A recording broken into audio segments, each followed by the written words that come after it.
everywhere, as you know, the science community, corporate communities. You have that same sort of thing where you need to actually visualize what's going on. Here's the CEO of the company. He's in this square. Go off this way, and there's the operation managers and the chief financial officer, and down, down, down, down, down. So as you're actually putting down information. I'm putting down information that's part of like the typical, not typical, but about the language of art. And so, which most everybody like sort of understands in one way or the other. Is it, I'm looking at information, this is probably a good example, information that, if you're looking at it in terms of a visual theory, you're looking at something that's circled but it's blank. And you're looking at something that's circled but it's like full. And it's almost like a way of like, going through the process of your own mental kind of like circles, right? I'm working on an idea, I've got an idea, it's a sustained idea, it's a full idea, it's full. I'm working on an idea, I don't know what the fuck I'm doing. It's like, you sort of like go through that process, but when you have this sort of idea of a diagram, you can easily kind of see how that transposes into like a painting idea. Here's a little art speak, art forms, a theoretical imperative.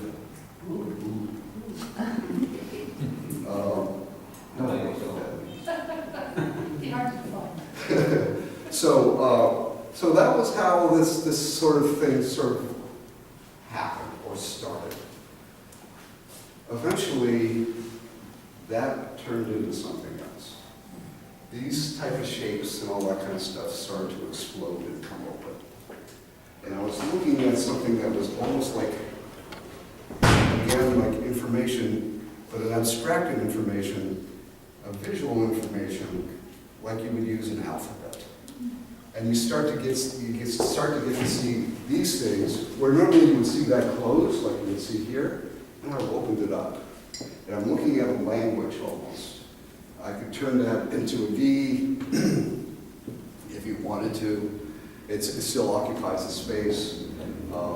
It's still what I hope to consider as something that's actually exists in a certain way, in an abstract way. When you read the press release that Chris did such a beautiful job writing, she talks about the zero. Yeah. What that really kind of means is, in my sort of simple language, is that the zero is an abstraction. There is no such thing as zero in the real world. It's a construct. It's something that you understand exists, and you can use that to like come up with formulas, ideas, mathematics, of course, science, and all that kind of stuff. It's a real thing in your head. That's the way I kind of consider these sort of shapes and language sort of based shapes. They're a real thing in your head. And you can interpret them or read them as you like, but that's what's going on in my head when I'm painting these things. So that was like that's been going on for probably close to 2 years now. And then I did that. And I'm still using light and space. It's still coming out of the Romantic tradition. The colors have exploded. Now I'm thinking it's actually kind of a throwback to where I originally came from, which is the Romantic tradition of landscape painting. Although it's become abstracted to the point where, unless I tell you that, I'm quite really sure. So you're seeing, I mean, you can still, like, where's that gal? She's so nice. Oh, well. Anyway, she went exactly to here. Isn't that a little landscape up there? I was like, well, yeah. Yeah, it killed me because I haven't changed my I haven't changed my palette, really. I've gone back to the kind of palette that I was used to using when I was doing romantic painting. But you can see like remnants of what I kind of got away from in the first place, which was the horizon line. The horizon line was the thing that actually was holding me back. I had, as a landscape painter, I had done what most painters do. They try to simplify, they try to reduce, they try to get to the essence of the thing. And I was doing that with my landscape paintings to the point where I just pretty much, probably just come down to a point where I was just doing a horizon line. They had become simplified to the point where I was getting into minimalist territory. I'm not a minimalist. At that point, I quit. And I didn't pick up a paintbrush for over 10 years. Because I didn't know where to go. And it was, I didn't know, I just let it go. What happened was, I was with my lovely wife from degrees at a fireworks show in Asbury Park. A very simple kind of fireworks show, nothing like the Macy's shit. No, the Macy's stuff is better. I'm just saying that this was, we were on the beach, the fireworks are above your head. Yeah, and you can actually feel the thump in your chest, kind of thing, which was kind of spectacular. So I'm looking at these, I'm looking at the sky, and I'm seeing all these clouds of smoke after the fireworks. And they're floating through the sky, and my retinas are like doing that thing that happens when you see an explosion. And it's like visually kind of going, ooh, ooh, kind of stuff like that. The next day, I picked up a pen and started doing drawings. The horizon line. Little spots floating across a typical kind of romantic type of space, using those same colors. These happen to be like grays and whites and blacks, because I didn't want to get into color. I just wanted to capture that thing. And the whole process started. That was probably, how long ago here? 15, no, couldn't have been 15. We got the house in 2006, so. So we're talking about like 2010. So somewhere around 2000 I quit, 2010 I started again, and that led to the explosion paintings, which led to the blueprint paintings, which led to these paintings, which led to that painting. And now I don't know what to do next. But I think it's going to present itself, hopefully, that it always seems to. And I'm going to leave it at that, folks. If you have any questions, I'll try to answer them. I always find it interesting. Probably a lot of people here already know from other times that you've spoken about your work, but I'm always interested in that connection between your upbringing and your working with your father and the way that led to your particular materials.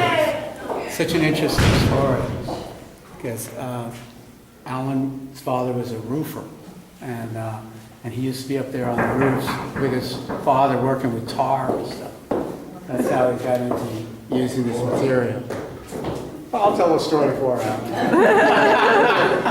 Heard it so many times. But I always like that story. Let's be quiet.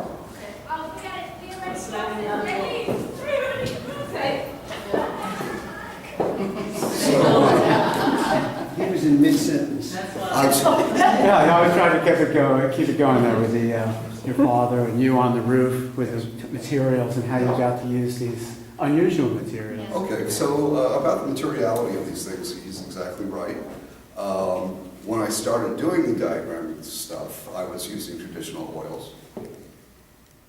Not the landscape stuff. And not the explosion series stuff. So interesting. Not that stuff. So the materials came back in your new reincarnation. It was a reincarnation. And I was thinking, well, I just need to put down this idea quickly. I've always had a dark palette, so that was just a given. I was thinking, what can I use besides oils to give me the surface that I want quickly, and I can keep on working like quickly on this stuff, because this stuff dries within 24 hours. And I thought, oh, wait a minute. My dad was a roofer, and I was the guy who mixed the tar for him. I was that guy. He didn't do that.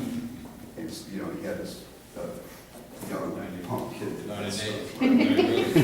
who had all the energy in the world. What do you mean you 14, mix it? 15. You just buy 5-gallon? I buy a 5-gallon can of tar.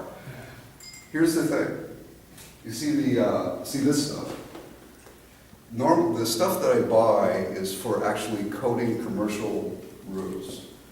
And that particular stuff is a silver coating. You mix the silver with the tar, and you come up with something like this.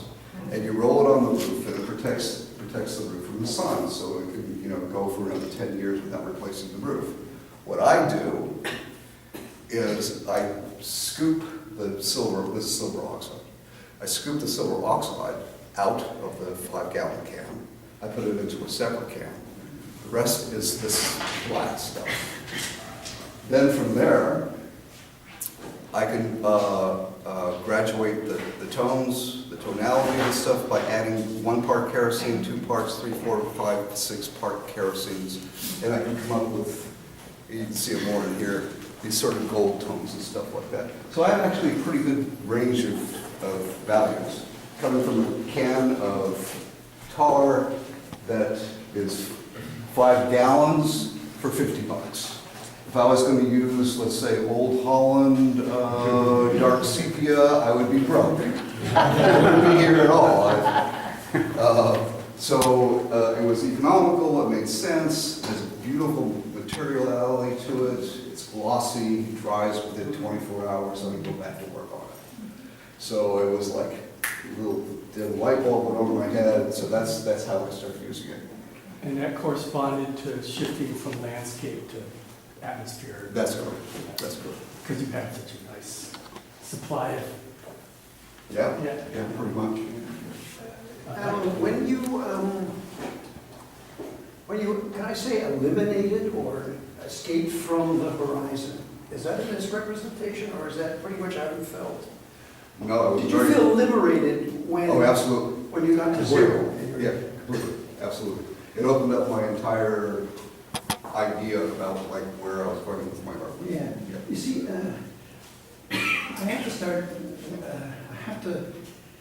I'm here tonight to praise you. Because this kind of thing happens when we have genuine people who are real fucking artists. Sorry. Well, if you had landscape painting, you probably had, or you probably weren't concerned with, but you did probably have people who could acknowledge and accept what you were doing more readily than they can now, or would you say that's? I don't know. When I was doing what they call neo-romantic painting, I was represented by the Edward Thorpe Gallery. By what? The Edward Thorpe Gallery. He was my dealer Oh, okay. when I was doing that stuff. He had a good guy. He was a good guy. I mean, Edward Thorpe has a substantial name as a gallerist. Everything that I made, he sold.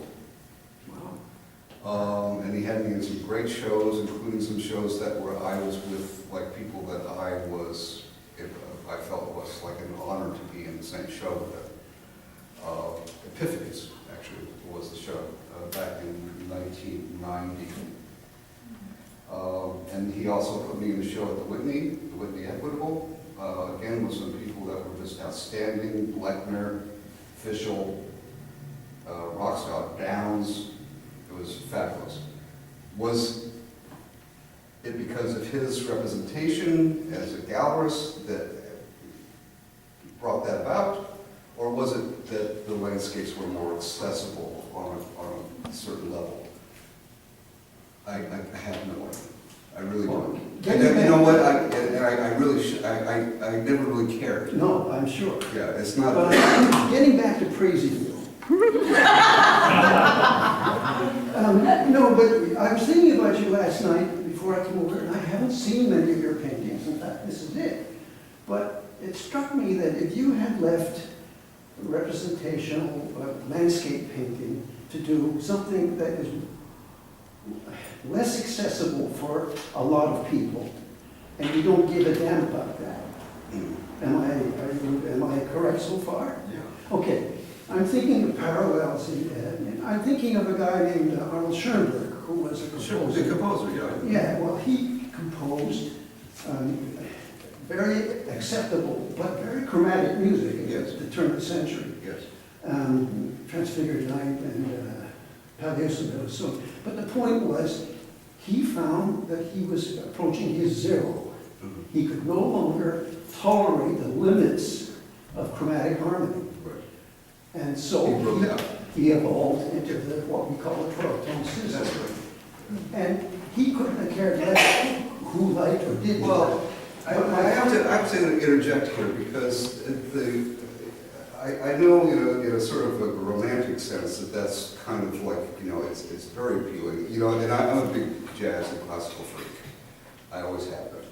And I look at my heroes, I look at my heroes like Eric Dolphy and Coltrane and Don Cherry and all of those guys, right? And they continually evolved. They evolved until they couldn't evolve anymore. That's right. And they basically just kind of, I mean, like in Coltrane's thing, he just kind of like, he got to a point where he was just. Well, it was very free. Yeah, it was very free. And it was completely open.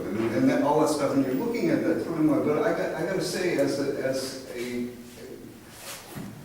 a working artist, the thing that's exciting is moving on. Yes.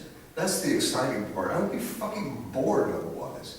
It's really kind of hard. I have a full-time job. And it amounts to like $60, 60 hours a week. And sometimes $60 a week. And what keeps you have the weekend off, what keeps you to go to the studio and go to work? What is it? If you were doing the same thing over again, you wouldn't do that. You'd go to the beach. No, but you would get it. But because it's exciting. Every painting leads to another painting that's exciting. It's not really like, I don't really think about like, is this acceptable, or that's really kind of extremely mundane. I can't imagine. This is the exciting stuff. And that's what keeps you motivated and keeps you working. I find that even though I'm only working 2 days a week, Saturday and Sunday, if I'm lucky, this is the most productive I've ever been in my life. These are all new, and there's more. There's more of these, and there's probably 15, 20 drawings, at least, if not more. And it's all 2018. And 2018 isn't over. And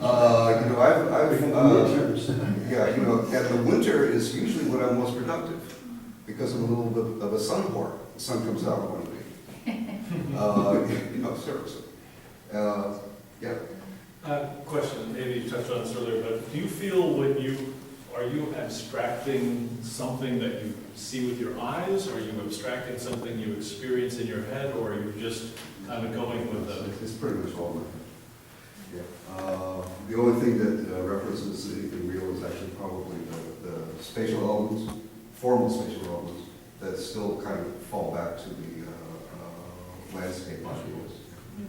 So I have a question that actually fits with that. Because when you said you lost the landscape, the horizon, Do you feel like it's still there, but you're either below it or above it in your mind? No, I just, Or it's just not there it's at just all? not there at all. Okay. Yeah. I'm just not dealing with it anymore. It's not a concern. Yes.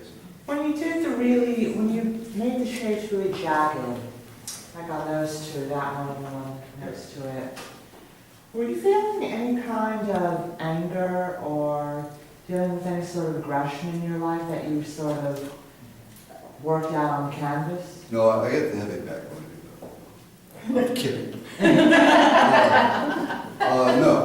No. Actually, usually when I'm working, I'm in a different state altogether. It's just a matter of focus. So usually when I'm doing these things, I feel kind of like great. Is there a specific reason why you would do something more angular as opposed to more rounded? Say that again? Is there a specific reason why you would make it something more angular, for example, that, as opposed to more rounded, for example, this? No particular reason. I mean, the idea is that you can sort of read these as almost like, that would probably be E going the other way, part of a circle, maybe a C, it's actually referencing something that maybe kind of looks like maybe a part of a language. In this one back here,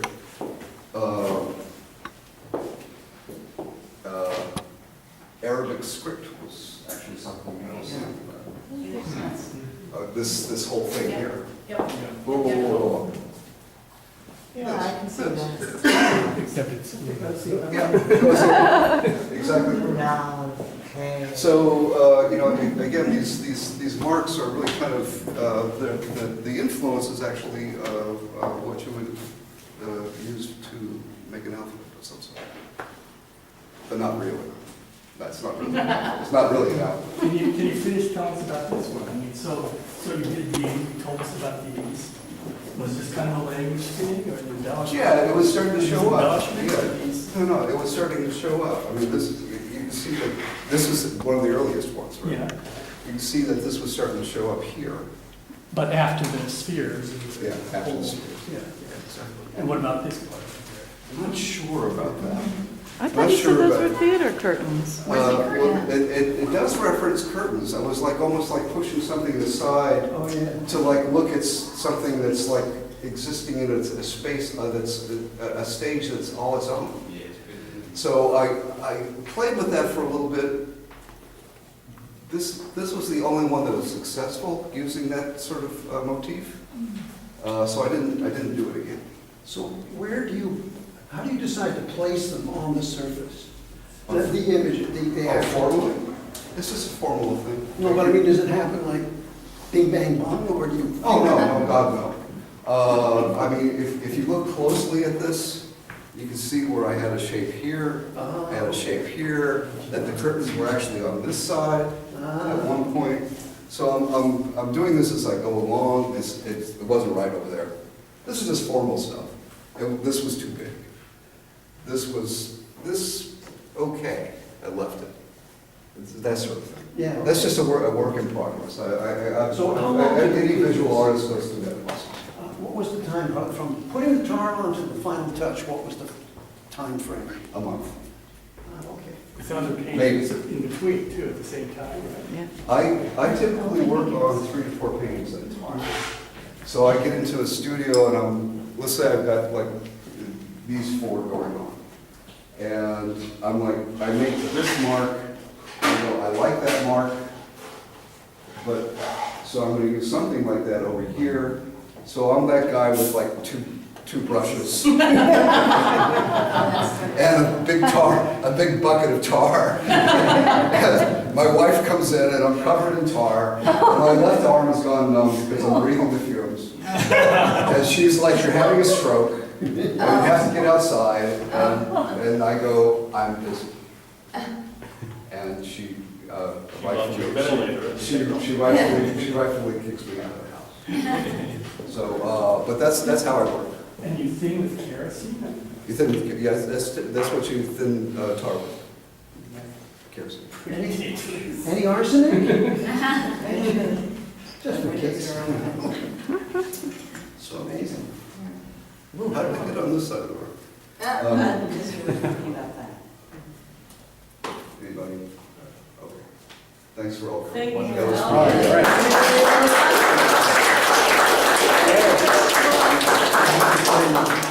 You have breaks in the back, stay and hang on with us. You can. Thank you, Priska, for another lovely evening. Thank you.